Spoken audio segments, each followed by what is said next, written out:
All right, today we're jumping into the latest breakthroughs from Neuralink, the company that's working to build a direct link between our brains and computers. And let me tell you, the recent progress is like watching science fiction become science fact right before our eyes. So let's just dive straight in. And this quote from Elon Musk, it just perfectly frames the whole ambition here. This isn't about creating some new gadget. The goal, the real goal, is to fundamentally change what it even means to be human. It's a massive claim, so let's unpack what's really behind that vision. So, Neuralink's entire mission, it really boils down to solving one core problem: a massive, massive bottleneck in how we interact with the world, and especially with our own technology. And this slide, wow, it just highlights the incredible scale of that problem. Right now, all of our complex thoughts, everything inside our heads, has to be funneled through the incredibly slow process of typing with our thumbs or speaking. That's about 1 bit of information a second.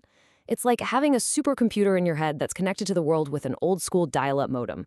The goal here is to upgrade that connection to gigabits per second. We're talking a billion-fold increase in bandwidth. So there's this key idea they talk about called the digital tertiary layer. The argument is, and think about this, we're already cyborgs, right? Our brains have the primal limbic system, the advanced cortex, and our phones and computers have pretty much become a third layer on top of that. It's like an external hard drive for our memories. You know that feeling of panic when you realize you left your phone at home? It's like you're missing a part of yourself. All Neuralink aims to do is make that connection seamless and instantaneous. Okay, so how does this actually go from some high-concept idea to something that's changing real lives today? Because this isn't science fiction anymore.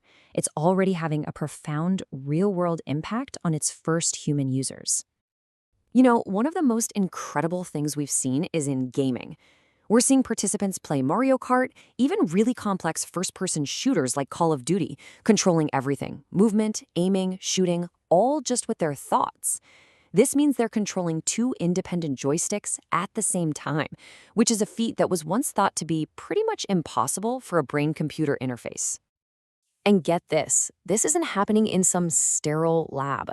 A real community is actually starting to form around this. Just imagine it, 5 of the very first users, all in their own homes, just hopping on a call to race each other in Mario Kart. It's a totally new form of social connection, powered entirely by thought. But it's not just about gaming. Not by a long shot. This device is becoming an incredibly powerful tool for productivity and creativity. People are using it to work, learn new languages, write code, and even create digital art. It's reopening doors to passions and professions they thought were closed forever. I mean, listen to Nolan's story. He's the very first participant. After his spinal cord injury, he thought a productive life was just out of reach. But now he's able to work, learn languages, and create, all through the Neuralink. It has literally given him back a life he thought was lost. And look, this is absolutely crucial. This isn't some novelty they play with for a few minutes a day. On average, participants are using this tech at home for 50 hours a week. Some have even clocked over 100 hours in a single week. That's nearly every waking moment. It's truly becoming a seamless extension of their minds. Then there's Broad's story, which is just, well, it's life-altering. He has ALS and is nonverbal. For years, he was essentially housebound because his communication devices didn't work in the sunlight. Now, with Neuralink, he can go to the park with his kids. He can reconnect with the world in a way that was completely impossible for him before. Okay, these stories are just astounding. But what's the tech that's actually making it all possible? Let's peel back the curtain a little bit and look at the key innovations that make this happen. So the whole system really breaks down into 3 core parts. First, there's a surgical robot that performs the implantation with just incredible precision.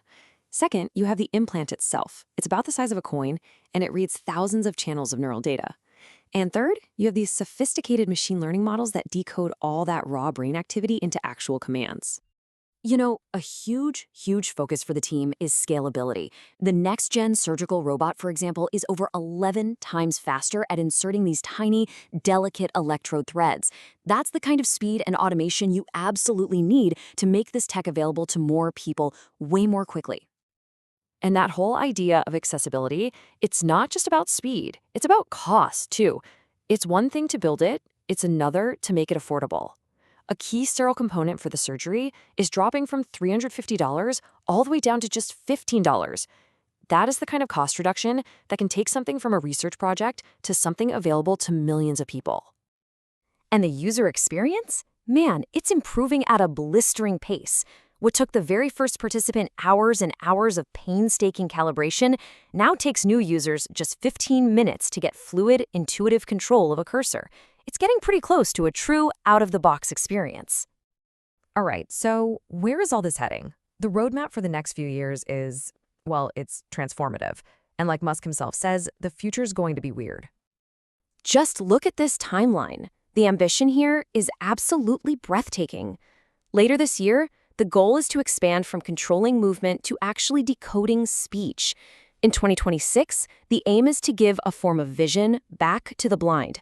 By 2027, they're planning for users with multiple implants for different functions, and by 2028, deep AI integration and a massive leap in capability. And the long-term vision? It gets even more radical. We're talking about the ultimate goals here, restoring full-body functionality by basically bridging spinal cord injuries, replacing lost limbs with robotic ones that are just as capable as a natural hand, and even allowing a person to mentally inhabit and control a full-body humanoid robot. It's wild stuff. So this all brings us back to a really fundamental question.